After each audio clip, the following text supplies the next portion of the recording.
So now we are going to start gastrointestinal pharmacology और इसमें पूरी एक एसिड सप्रेशन थेरेपी होती है।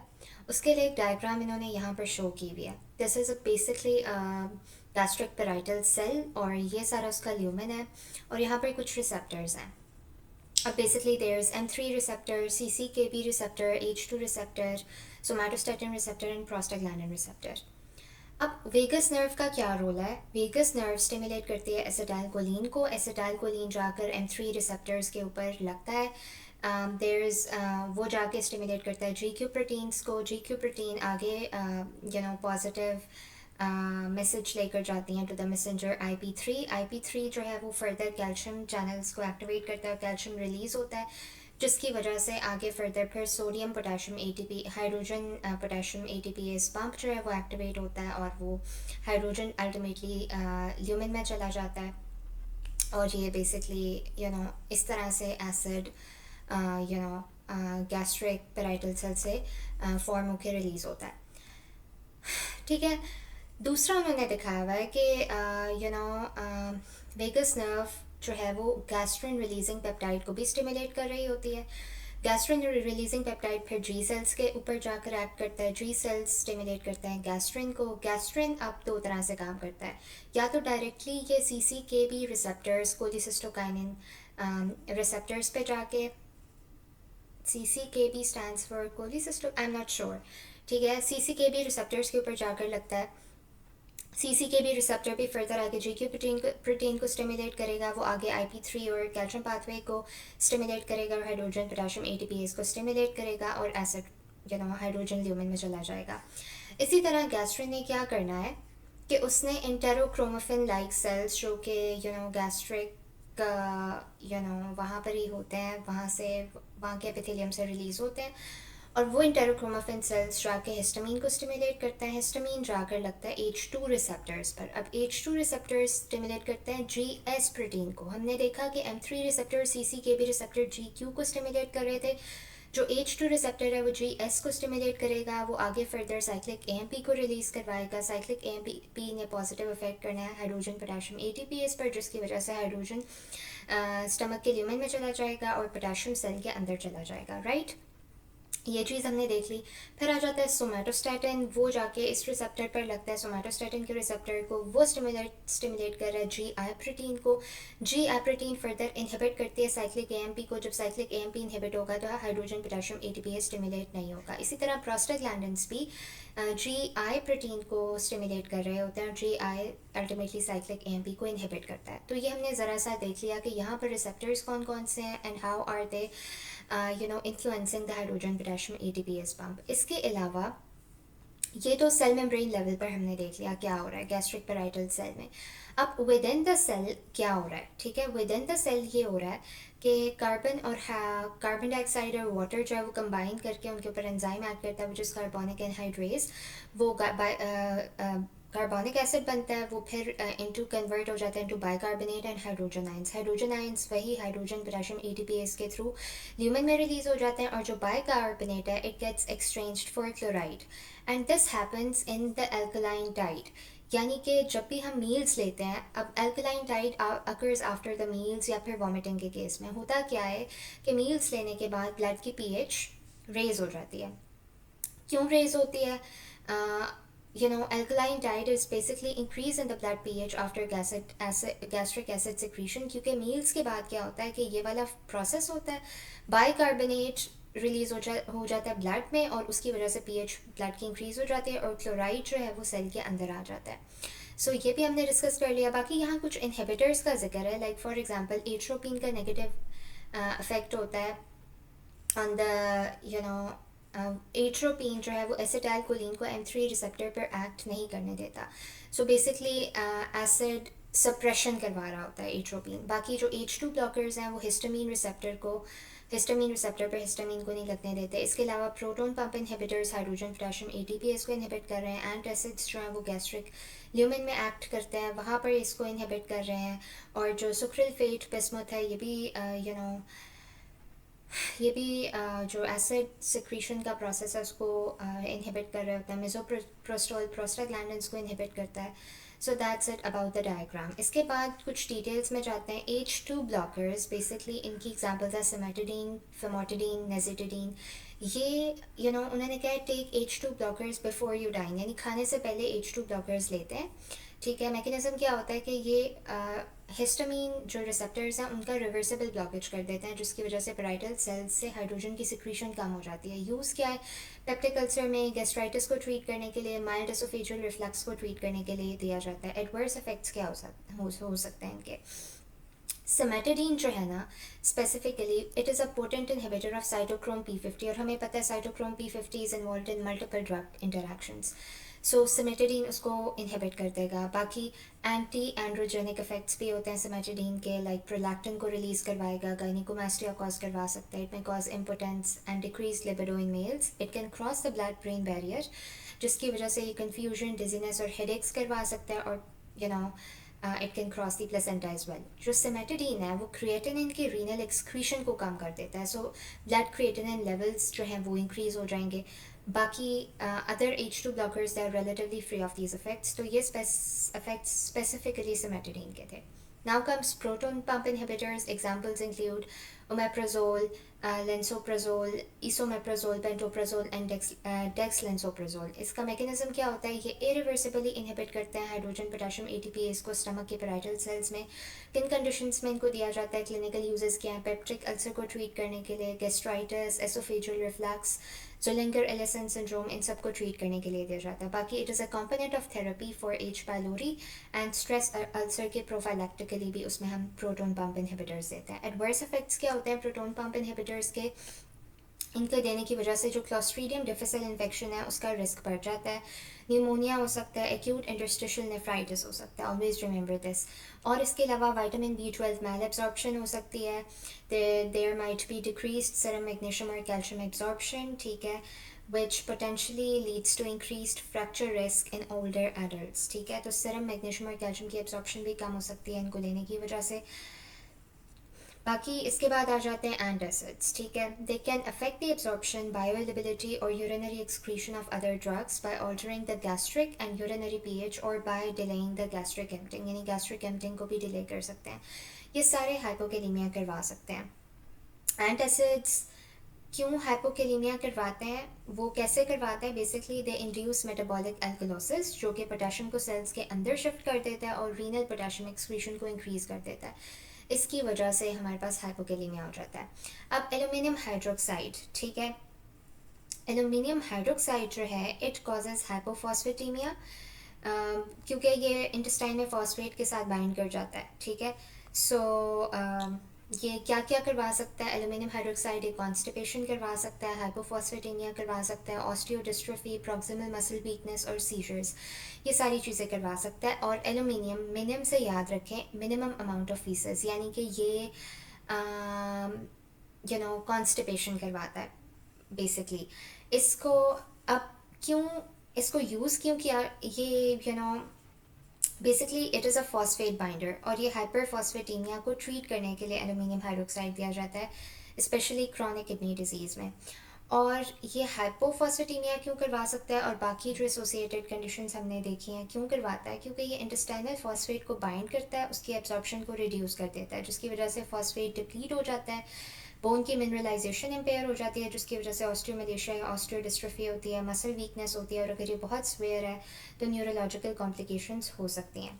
ठीक है, सो ये याद रखना है. और एक चीज़ हमेशा याद रखनी है कि एल्यूमिनियम हाइड्रोक्साइड हाइपोफॉस्फेटीमिया करवाता है. ठीक है, it's not a treatment for it. So that's it. इसके बाद आ जाता है कैल्शियम कार्बोनेट. ठीक है, it causes hypercalcaemia which is milk alkali syndrome और rebound increase in acid. Basically जो कैल्शियम कार्बोनेट है ना, उसने क्या करना है, एब्जॉर्बेबल कैल्शियम प्रोवाइड करना है, और उसके एक्सेसिव इनटेक की वजह से सीरम कैल्शियम लेवल्स रेज हो जाते हैं, इसलिए हाइपरकैल्सीमिया हो जाता है. मिल्क एल्कली सिंड्रोम भी यही, एक्सेस कैल्शियम कार्बोनेट जो है वो हाइपरकैल्सीमिया करवाएगा. ठीक है, और रीबाउंड एसिड इंक्रीज क्यों होता है, क्योंकि कैल्शियम जो है वो गैस्ट्रिन के रिलीज को स्टिमुलेट करता है, जिसकी वजह से gastric acid secretion after the antacid effect जब उसमें से ख़त्म हो जाता है तो वो गैस्ट्रिक एसिड सिक्रीशन को बस आपने ये याद रखना है कि जो कैल्शियम कार्बोनेट है उसने गैस्ट्रिन के रिलीज को स्टिमुलेट करना है, उसकी वजह से रीबाउंड एसिड इंक्रीज होगा। And calcium carbonate it can chelate and decrease the effectiveness of other drugs, यानी कि फॉर एग्जांपल जो टेट्रासाइक्लिन्स है उनका इफेक्ट रिड्यूस हो जाएगा अगर कैल्शियम कार्बोनेट ले रहे हैं। Next comes magnesium hydroxide. It can cause diarrhea, hyporeflexia, hypotension, cardiac arrest. ठीक है, so magnesium से याद रखना है must go to the bathroom. ये इसका निमोनिक है, ठीक है, और yes, ठीक है। अच्छा, वैसे मुझे इस निमोनिक की एसिड समझ नहीं आई, बट स्टिल ये निमोनिक इसका है Mg2+ मैग्नीशियम हाइड्रोक्साइड। फिर आ जाता है बिस्मुथ एंड सुक्रेल्फेट। इनका मैकेनिज्म क्या होता है कि ये अल्सर की जो बेस होती है वहाँ पर जाके बाइंड कर जाते हैं। सो ये फिजिकल प्रोटेक्शन प्रोवाइड करते हैं and allowing bicarbonate secretion to reestablish the pH gradient in the mucus layer. So bicarbonate secrete कर रहे होते हैं। सुक्रेल्फेट को एक एसिडिक एनवायरनमेंट चाहिए होता है अपने काम करने के लिए। सो इट्स नॉट, और दूसरी बात याद रखनी है कि it's not given by PPIs, proton pump inhibitors and histamine blockers, उनके साथ इसको नहीं दिया जाता। यूजेस क्या है इन दोनों के कि ये अल्सर हीलिंग को इंक्रीज़ करते हैं। ट्रैवलर्स डायरिया में ये दिए जाते हैं। बिस्मुथ दिया जाता है स्पेसिफिकली उसको ट्रीट करने के लिए। Bismuth is also used in quadruple therapy for H pylori. H pylori infection को ट्रीट करने के लिए जो थेरेपी होती है उसमें भी बिस्मुथ होता है। Next comes misoprostol. It is a prostaglandin E1 analogue, ठीक है, और ये जो गैस्ट्रिक म्यूकस बैरियर है उसकी प्रोडक्शन और सिक्रीशन को इंक्रीज़ कर देता है और एसिड की प्रोडक्शन को कम कर देता है। इसके क्लिनिकल यूजेस क्या हैं? बेसिकली जो एनसेड, स्पेसिफिकली जो एनसेड इंड्यूस्ड पेप्टिक अल्सर्स होते हैं ना, उनकी प्रिवेंशन के लिए, क्योंकि एनसेड्स जब हम देते हैं ना तो वो प्रोस्टाग्लैंडिन E1 की प्रोडक्शन को कम कर देते हैं। तो प्रोस्टाग्लैंडिन एनालॉग जो मिसोप्रोस्टोल है वो basically NSAID induced peptic ulcers को प्रिवेंट करने के लिए होता है। It's also use off label for induction of labour, ripened cervix, यानी कि ये यू नो ये रैपेंड सर्विक्स में क्या होता है, सर्विक्स सॉफन हो जाता है, थिन हो जाता है, और उसकी फॉर मतलब लेबर के लिए बेसिकली प्रेपरेशन होती है और वो डायलेट हो जाता है। सो बेसिकली इसके एडवर्स इफेक्ट्स क्या हैं? मिसोप्रोस्टोल की वजह से डायरिया हो सकता है, और ये उन पेशेंट्स के अंदर, वेरी इंपॉर्टेंट, उन पेशेंट्स के अंदर कॉन्ट्राइंडिकेटेड है जो कि चाइल्ड बेयरिंग पोटेंशियल के हैं, because it may act as a abortifacient, abortion करवा सकता है क्योंकि इसने लेबर इंड्यूस करनी है, ठीक है। सो इस चीज़ को ध्यान में रखना है। Next comes octreotide. It's a long acting somatostatin analogue. ये वेरियस स्प्लैंक्निक वेजोडाइलेटरी हार्मोन्स जो हैं उनकी सिक्रीशन को इनहिबिट कर देता है, ठीक है, उनकी सिक्रीशन को इनहिबिट कर देता है। यूज़ क्या होता है कि ये एक्यूट वेरिसियल ब्लीड्स को ट्रीट करने के लिए, एक्रोमेगली, वाइपोमा, कार्सिनोइड ट्यूमर्स, इन सब की इनको ट्रीट करने के लिए दिया जाता है। एडवर्स इफेक्ट्स क्या होते हैं? इट में कॉज नोजिया, क्रैम्प्स, स्टीयोटोरिया, ठीक है, और इसमें क्योंकि कोलिसिस्टोकाइनिन इनहिबिट हो जाता है तो there is increased risk of cholelithiasis, क्योंकि ये कोलिसिस्टोकाइनिन के भी रिलीज को इनहिबिट करेगा तो कोलिलिथियसिस का रिस्क इंक्रीज हो जाएगा ऑक्ट्रियोटाइड लेने से। Next comes sulfasalazine. It's a combination of sulfapyridine जो कि एंटीबैक्टीरियल है एंड 5-माइनोसैलिसिलिक एसिड जो कि एंटी इन्फ्लेमेटरी है। सो बेसिकली दो कंपाउंड्स, एंटीबैक्टीरियल और एंटी इन्फ्लेमेटरी कंपाउंड्स के कॉम्बिनेशन से ये बनता है, और कोलन का बैक्टीरिया ही सल्फसेलाजीन को एक्टिवेट करता है। इसका यूज़ किया है, इसको अल्सरेटिव कोलाइटिस और क्रोहन डिजीज़ का जो स्पेसिफिकली कोलाइटिस वाला कॉम्पोनेंट है उसको ट्रीट करने के लिए सल्फसेलाजीन दिया जाता है। इसके एडवर्स इफेक्ट्स हैं, it can cause malaise, nausea, sulfonamide toxicity, because इसमें सल्फापायरिडीन है तो सल्फर कॉम्पोनेंट है, and it can cause reversible oligospermia, जिसमें क्या होता है, टेम्पररी डिक्रीज होता है स्पर्म काउंट में, जो कि दोबारा नॉर्मल हो जाता है, ठीक है, अगर ड्रग का इंटेक रोक दिया जाए। बाकी आ जाता है लोप्रामाइड एंड डाइफेनॉक्सिलेट। इनका मैकेनिज्म क्या होता है? दे आर बेसिकली जो म्यू ओपियोइड रिसेप्टर्स होते हैं वहाँ पर ये एक एज एगोनिस्ट एक्ट करते हैं और गट की मोटिलिटी को कम कर देते हैं। इनकी सीएनएस पेनिट्रेशन नॉर्मली पुअर होती है क्योंकि they have low addictive potential, इसकी वजह से इनका लो एडिक्टिव पोटेंशियल होता है। और बाकी क्लिनिकल यूज़ किया, डायरिया को ट्रीट करने के लिए इनको दिया जाता है। एडवर्स इफेक्ट्स में कॉन्स्टिपेशन और nausea. Next comes antiemetics. All act centrally in chemo receptor trigger zone of the area postrema. अब इसके डिफरेंट ड्रग्स हैं, उनके मैकेनिज्म्स, यूजेस और एडवर्स इफेक्ट्स देखते हैं। सबसे पहले आ जाता है ondansetron and granisetron. Basically they are 5 serotonin 5-HT3 receptor antagonists, ये पेरिफेरली भी एक्ट कर सकते हैं, जिसमें ये वेगल स्टिमुलेशन को कम करते हैं। इनको बेसिकली कीमोथेरेपी के बाद जो नोज़िया और वॉमिटिंग की फीलिंग आ रही होती है उसको ट्रीट करने के लिए, बाकी कीमोथेरेपी, रेडियोथेरेपी, सर्जरी के बाद जो नोज़िया वाली फीलिंग आ रही होती है उसको ट्रीट करने के लिए देते हैं। एडवर्स इफेक्ट्स में क्या हो सकता है? Headache, constipation, very important QT interval prolongation हो सकती है, और सेरोटोनिन सिंड्रोम भी हो सकता है उसकी वजह से, इनकी वजह से एडवर्स इफेक्ट्स में। ठीक है, ये चीज़ हो गई। और यस, इसके बाद हमारे पास आ जाता है प्रोक्लोरपिराज़ीन एंड मीटोक्लोप्रामाइड। ठीक है,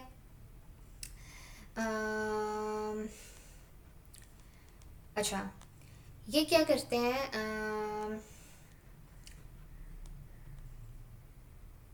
वेट अ मिनट।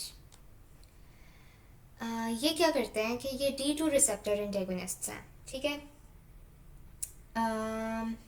अच्छा, इससे पहले मैं जल्दी से ये चीज़ बता दूं कि हमने देखा कि ये सेरोटोनिन रिसेप्टर एंटेगोनिस्ट थे, तो इनके एडवर्स इफेक्ट्स में सेरोटोनिन सिंड्रोम कैसे है? बेसिकली जो ऑन्डेंसेट्रोन है ना, ये भी serotonin, it really contributes to serotonin syndrome when combined with other serotonergic drugs, क्योंकि जब ये HT3 रिसेप्टर्स को ब्लॉक करता है ना, उसकी वजह से serotonergic सिग्नलिंग ऑल्टर हो जाती है, जिसकी वजह से it allows excess serotonin to over stimulate the other serotonin receptors. जब बाकी सेरोटोनिन रिसेप्टर्स स्टिमुलेट होंगे, स्पेशली 5-HT1 है और 5-HT2 है, उसकी वजह से सेरोटोनिन सिंड्रोम हो सकता है। ठीक है, सो यस, ये चीज़ है। और बाकी अब हमने देख लिया प्रोक्लोरपिराज़ीन एंड मीटोक्लोप्रामाइड, ये D2 रिसेप्टर एंटेगोनिस्ट्स हैं। स्पेसिफिकली जो मीटोक्लोप्रामाइड है वो गैस्ट्रिक एम्पटिंग को भी इंक्रीज़ कर देता है और लोअर एसोफेजियल स्फिंक्टर की टोन को भी इंक्रीज़ कर देता है। इसको भी नोज़िया और वॉमिटिंग में दिया जाता है उसको ट्रीट करने के लिए। मीटोक्लोप्रामाइड स्पेसिफिकली जो डायबिटिक पर्सनस होते हैं, जो कि स्पेसिफिकली गैस्ट्रोपरेसिस से सफ़र कर रहे होते हैं, उनको ट्रीट करने के लिए भी, क्योंकि ये गैस्ट्रिक एम्पटिंग को इंक्रीज़ करता है ना। और बाकी परसिस्टेंट गर्ड के ट्रीटमेंट में भी दिया जाता है। बाकी इनके एडवर्स इफेक्ट्स में extra pyramidal symptom, very important hyperprolactinaemia भी इनकी वजह से हो सकता है, anxiety, drowsiness, restlessness, depression, GI stress, ये सब हो सकता है। Next comes aprepitant and fosaprepitant. ठीक है, basically these are NK1 neurokinin 1 receptor antagonist, and NK1 receptor को सब्सटेंस पी रिसेप्टर भी कहते हैं।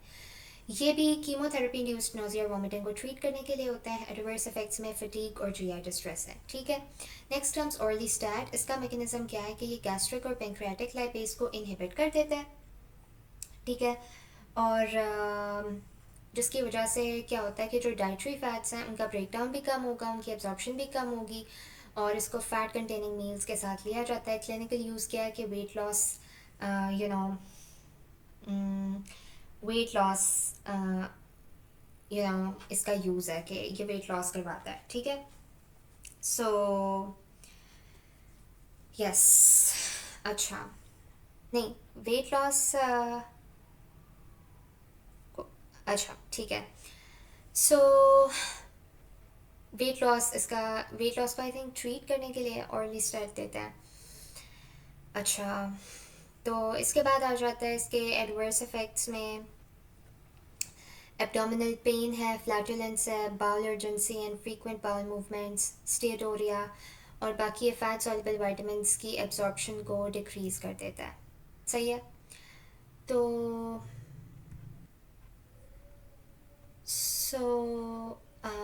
अच्छा, एक चीज़ है जिसको I will like to address again. मैंने ये कंफ्यूज हो गई थी, आई वाज कंफ्यूज जब मैं ऑर्लीस्टैट का क्लिनिकल यूज़ बता रही थी। क्लिनिकल यूज़ क्या है कि ये वेट लॉस करवाता है। बेसिकली ऑर्लीस्टैट जो है it is use to treat obesity, और ओबेसिटी को ट्रीट कैसे करता है? By causing weight loss. Basically एक एंटी ओबेसिटी ड्रग है जो कि वेट लॉस करवाता है। कैसे करवाता है कि गैस्ट्रिक और पेंक्रियाटिक लाइपेजेस को इनहिबिट कर देता है और डाइटरी फैट एब्जॉर्प्शन को डिक्रीज कर देता है। So that is how it works, और इसके एडवर्स इफेक्ट्स हमने देख लिए थे। ठीक है, अब आ जाते हैं एंटी कॉन्स्टिपेशन ड्रग्स। इसमें डिफरेंट कैटेगरीज हैं: bulk forming, osmotic laxative, stimulant, emollient, lubiprostone, serotonin agonist, उन सबको हम देखते हैं। अब जो बल्क फॉर्मिंग लैक्सेटिव्स हैं उनकी एग्जांपल्स अगर हम देखें तो उसमें मिथाइल सेलुलोज एंड साइलियम आ जाता है। ये सॉल्युबल फाइबर्स हैं जो कि गट के ल्यूमेन में वाटर को अट्रैक्ट करते हैं और विस्कस लिक्विड फॉर्म कर देते हैं जो कि पेरिस्टालसिस को प्रमोट करता है। एडवर्स इफेक्ट्स में ब्लोटिंग है। ऑस्मोटिक लेक्सेटिव्स की एग्जांपल हैं lactulose, magnesium citrate, magnesium hydroxide, polyethylene glycol. They provide osmotic load to draw the water into GI lumen. और जो लैक्टिलोज है ना, वो हेपाटिक एंसेफेलोपैथी को भी ट्रीट करता है। Very important, always remember this. ठीक है, बेसिकली जो गट का माइक्रोबायोटा है ना, वो क्या करता है, वो लैक्टिलोज को डिग्रेड करता है उसके मेटाबोलाइट्स में, जैसे लैक्टिक एसिड और एसिटिक एसिड है, और वो नाइट्रोजन के एक्सक्रीशन को प्रमोट करते हैं। लाइक वो अमोनिया को अमोनियम आइंस में कन्वर्ट कर देंगे by trapping it in the colon. और एडवर्स इफेक्ट्स में क्या होता है कि डायरिया हो सकता है, डिहाइड्रेशन हो सकती है, it may be misuse by patients with bulimia. ठीक है, क्यों?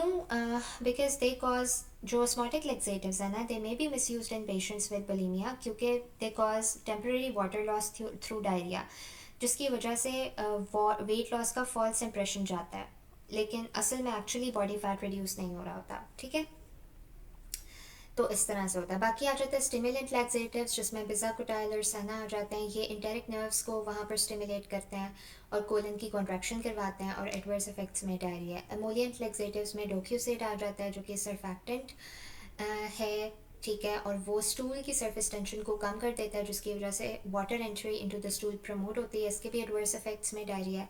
फिर आ जाता है ल्यूबीप्रोस्टोन। ये बेसिकली क्लोराइड चैनल एक्टिवेटर है, इसकी वजह से इंटेस्टाइनल फ्लूइड सिक्रीशन इंक्रीज हो जाती है। एडवर्स इफेक्ट्स में डायरिया और नोजिया। फिर आ जाता है ग्वानुलेट साइक्लेज सी एगनिस्ट्स लाइक लिनाक्लोटाइड एंड प्लेकेनाडाइड। ठीक है, ये क्या करते हैं, ये इंट्रासेलुलर साइक्लिक जीएमपी की सिग्नलिंग को एक्टिवेट कर देते हैं। जब साइक्लिक जीएमपी की सिग्नलिंग एक्टिवेट होती है तो इंटेस्टाइन के ल्यूमेन में फ्लूइड और इलेक्ट्रोलाइट की सिक्रीशन इंक्रीज हो जाती है। इसके एडवर्स इफेक्ट्स में डायरिया, ब्लोटिंग, एब्डोमिनल डिस्कम्फर्ट और फ्लैटुलेंस आ जाता है। Next comes serotonergic agonist, like for example इस केस में प्रोकैलोप्राइड है। ये क्या करता है कि 5-HT4 एगनिज्म करवाता है। ये सेरोटोनिन इस वाले रिसेप्टर पे 5-HT4 रिसेप्टर्स के ऊपर जाके ये एक्ट करते हैं, इंटेरिक नर्व्स को स्टिमुलेट करते हैं, जिसकी वजह से as a result peristalsis increase होती है, इंटेस्टाइनल सिक्रीशन इंक्रीज होती है। एडवर्स इफेक्ट्स में डायरिया, एब्डोमिनल पेन, नोजिया और हेडेक है। फिर आ जाते हैं sodium hydrogen exchanger inhibitors, NH3 inhibitor for example tenapanor. ये सोडियम हाइड्रोजन एक्सचेंज को इनहिबिट कर देते हैं, जिसकी वजह से सोडियम की एब्जॉर्प्शन कम हो जाती है। जब सोडियम की एब्जॉर्प्शन कम होगी उसका मतलब है उसकी एक्सक्रीशन ज़्यादा होगी। जब उसकी एक्सक्रीशन ज़्यादा होगी वो वाटर को अपनी तरफ ड्रॉ करेगा, तो ल्यूमन में वाटर की सिक्रीशन भी इंक्रीज हो जाएगी। और इस तरह से ये एक्ट करते हैं। और एडवर्स इफेक्ट्स में डायरिया, एब्डोमिनल पेन और nausea.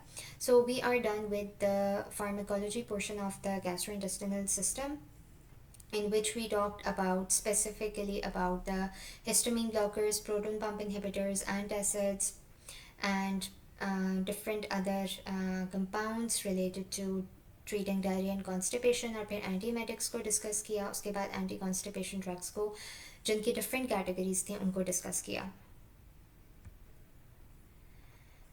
So that's it about today.